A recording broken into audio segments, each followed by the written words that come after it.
High, Saraswati পুজোর দিন আমি, অন্তু আর মা সকাল সকাল চান টান সেরে আমাদের চিরাপরিচিত জায়গা জুনসল প্রাথমিক বিদ্যালয়ে গিয়েছিলাম পুষ্পাঞ্জলি দেব বলে।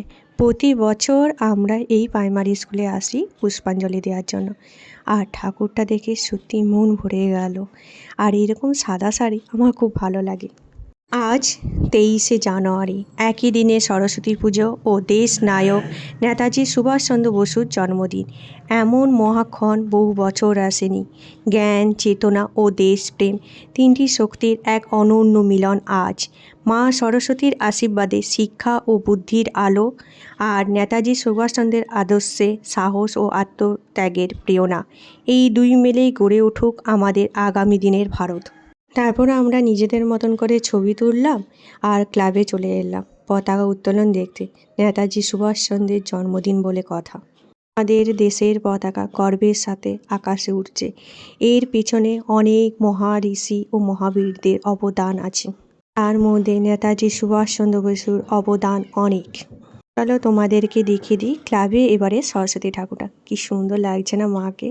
আর প্যান্ডেলটা সারা রাত জেগে ওরা করেছিল। এই প্যান্ডেলটা দারুণ সুন্দর প্যান্ডেলটা লাগছে। এবার ওরা পুজোর জোগাড় করছে, কারণ এবারের পুজোর ক্ষণটা খুব তাড়াতাড়ি, মানে সকালবেলার খুব তাড়াতাড়ি, তাই ওরা সব রেডি করছিল। আর সন্ধেবেলায় দেখিয়ে দিই ক্লাবে, মানে আটচালাতে কীরকম প্যান্ডেলটা হয়েছে। এত সুন্দর লাগছে না লাইটিংটা, সত্যি বলছি দারুণ লাগছে, এত সুন্দর লাগছে। এইটা ছিল আটচালার ওখানে প্যান্ডেলটা। এবার আমাদের ওখানের প্যান্ডেলটা, মানে ক্লাবের প্যান্ডেলটা তোমাদেরকে দেখিয়ে দিই। সেটাও সন্ধ্যের সময় এত সুন্দর আর এত মিষ্টি লাগছে না, চোখ ফেরানো দায়। জেলখানায় বসে সরস্বতী পূজা করেছিলেন নেতাজি সুভাষচন্দ্র বসু। এই ঘটনাটি শুধু ধর্মীয় অনুষ্ঠান ছিল না, এটি তখনকার মানুষের মধ্যে বুদ্ধিভিত্তিক স্বাধীনতার খোঁজ ও সাংস্কৃতিক অনুভূতির প্রকাশ হিসেবেও দেখা যায়। নেতাজি বিশ্বাস করতেন জেল কিংবা বিপদের মধ্যেও শিক্ষা ও সংস্কৃতির প্রতি শ্রদ্ধা থাকা উচিত।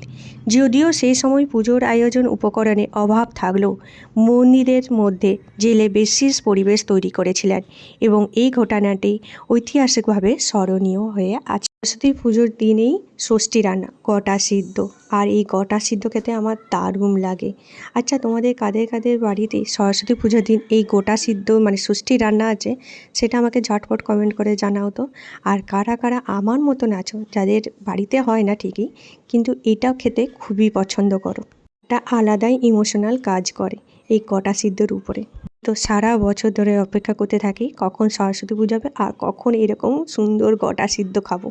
সুভাষচন্দ্র বসু তার রাজনৈতিক জীবনে এক পর্যায়ে বহুবার ব্রিটিশ শাসকের বিরুদ্ধে লড়াই করেছিলেন, কারণ তিনি জেলে বন্দী ছিলেন। 1924 কিংবা 25 সালের দিকে তিনি বহরমপুরে জেলে ছিলেন, এবং তিনি সেই সময় সরস্বতী পুজোর আয়োজন করেছিলেন। শুরুতে রাজি হয়নি জেল কর্তৃপক্ষ, কিন্তু নেতাজির দৃঢ় অবস্থান ও অনুরোধের পরিপ্রেক্ষিতে জেলেই পুজোর ব্যবস্থা করা হয়। মানুষের মনে স্বাধীনতা, শিক্ষা, চেতনা জাগ্রত করা ছিলই তার প্রধান লক্ষ্য। আমাদের স্টেশনের সামনে নেতাজি ক্লাবে এই সরস্বতী ঠাকুরটা করেছে, দারুণ সুন্দর। আর এখানে মানুষের চেতনা বাড়ানোর জন্য নারীদের প্রতি অন্যায় অবিচার যা হচ্ছে, সেই পরিপ্রেক্ষিতে এই প্যান্ডেলটা করা হয়েছে।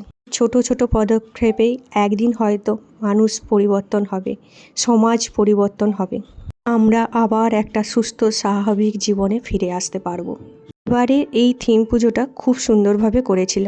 এটা আনন্দবাজার পত্রিকাতেও দিয়েছিল এবছর। তাই আমি, মা, বাবা ও বড় পিসমণি মিলে দেখতে গেছিলাম এই প্যান্ডেলটা। আমাদের তো বেশ ভালোই লেগেছে। আশা করি আগামী দিনে যেন আরও ভালো করে পুজোটা হয়। এটা প্রতিমার মূর্তি এত সুন্দর আর নিখুঁত লাগছে, সত্যি চোখ ফেরানো দায়।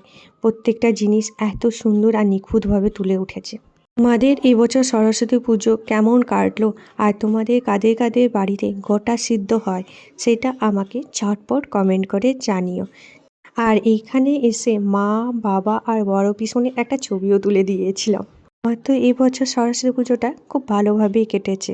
বাড়ি ফিরে আসার সময় ছোটরা একটা পুচকে পুজোর আয়োজন করেছিল, সেটাও দেখলাম।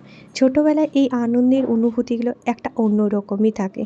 আমি, অন্তু, আমরাও ছোটোবেলায় এরকম এক বছর করেছিলাম পুজো। বেশ ভালোই লাগছিল ওদেরকে দেখে, আর পুরনো স্মৃতিগুলো মনে পড়ছিল।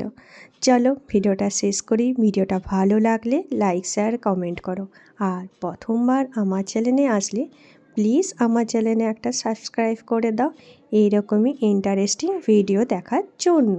Thank you for watching guys. Tata.